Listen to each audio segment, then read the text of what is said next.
皆さんこんにちは. 자, 문법 파트를 어떻게 대비할 것인가? N1과 N2의 문법 파트는 문제 구성이 똑같습니다.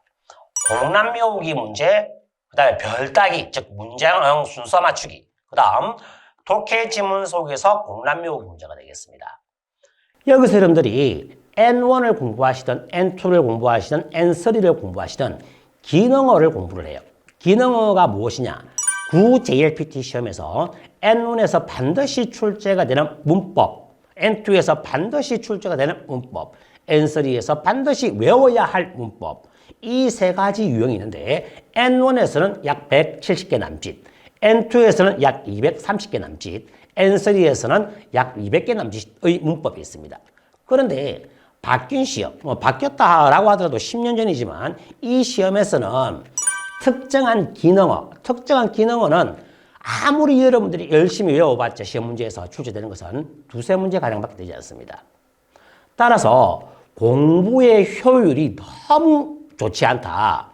이 기능어 몇백 개를 열심히 암기를 했는데 시험 문제 출제되는 것은 2개, 많으면 심지어 3개밖에 출제가 되지 않기 때문에 여러분들에게 도움이 되지 않습니다.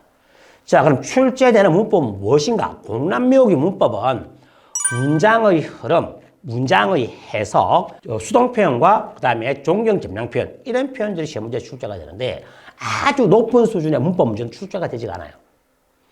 독해를 공부하시다 보면 문장의 흐름이라든가 문장의 구성, 문장의 연결을 정확하게 알 수가 있습니다. 독해를 잘 하시는 분들이 대부분 문법 파트의 공란 외우기를 굉장히 잘 풉니다.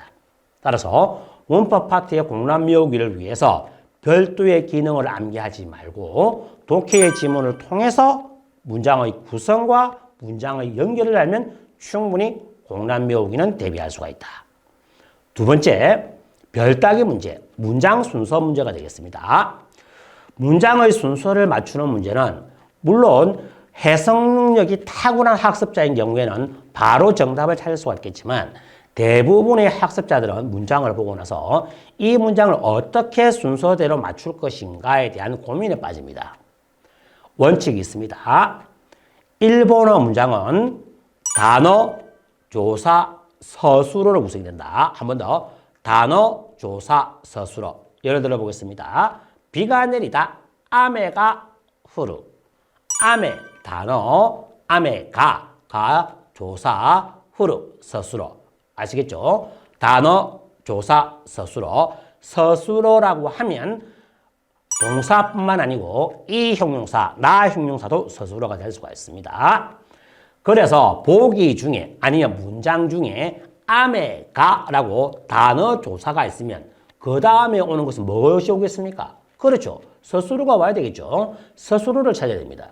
그래서 문장이나 문제의 문장이나 보기 중에서 단어 조사가 있으면 그 단어 조사 다음에 들어가는 서술어가 무엇인가를 찾아야 되고 문장이나 문장의 문제에서 보기에서 단어만 나와 있으면 조사가 무엇인지를 찾아갖고 연결을 시켜줘야 됩니다. 제가 실전 모의고사에서 충분히 설명을 하고 있습니다. 단어 조사 서술어로 구성되어 있다 라고 하는 것을 반드시 염두에 두셔야 됩니다. 두 번째, 모든 별따기 문제는 기본을 아셔야 됩니다. 명사 플러스 명사는 노가 들어가죠. 그래서 명사 노가 있다. 만약에 와타시 노가 있으면 그 다음에 명사가 와야 됩니다. 따라서 기본적인 문법을 이해를 하자. 오이시 이가 있으면 또 뒤에 뭐가 나와 있습니까? 당연히 또 명사가 와야 되겠죠. 맛있는 빵 이런 것처럼 시스카나 조용한 다 명사가 와야 됩니다. 그래서 두 가지 제가 설명을 했죠. 단어 조사 서술어. 두 번째는 기본 문법이다. 세 번째 중요합니다. 동사 다음에는 명사가 옵니다. 아메가 후르, 비가 내리다. 이렇게 끝나지는 않습니다. 아메가 후르 동사가 왔을 때 뒤에 명사가 온다. 예를 들면 비가 내리는 날 했을 때 아메가 후르 히라고 할 수 있겠습니다. 따라서 모든 문장에 동사가 나와 있다. 문제의 문장 내지 보기에서 동사가 나와 있으면 그 다음에는 명사가 온다는 것을 반드시 염두에 두셔야 됩니다. 그래서 문장 연결을 할 때 동사 다음에는 반드시 명사가 온다라는 것을 알아두자. 그 다음 제가 세 가지 설명했습니다. 단어 조사 서술어, 기본 문법, 동사 다음에 명사가 온다. 마지막 네 번째, 부사가 보기 중에 나와 있습니다. 이 부사는 어떻게 처리할 것인가? 부사는 제일 마지막에 부사가 없다는 전제하에서 문장을 연결하고 나머지 이 부사를 문장의 해석에 맞게 대입을 하시면 됩니다. 항상 부사는 제일 마지막에 처리하자라고 하는 거. 그리고 문법 파트에서 세 번째 문제가 있죠. 자, 독해 지문 속에서 공란묘기 문제가 출제가 됩니다. 이 문제 역시 높은 수준의 문법 문제를 출제하는 것이 아니고 문장의 흐름을 묻는 문제가 출제가 됩니다. 이것을 어떻게 극복할 것인가? 역시 독해 지문입니다.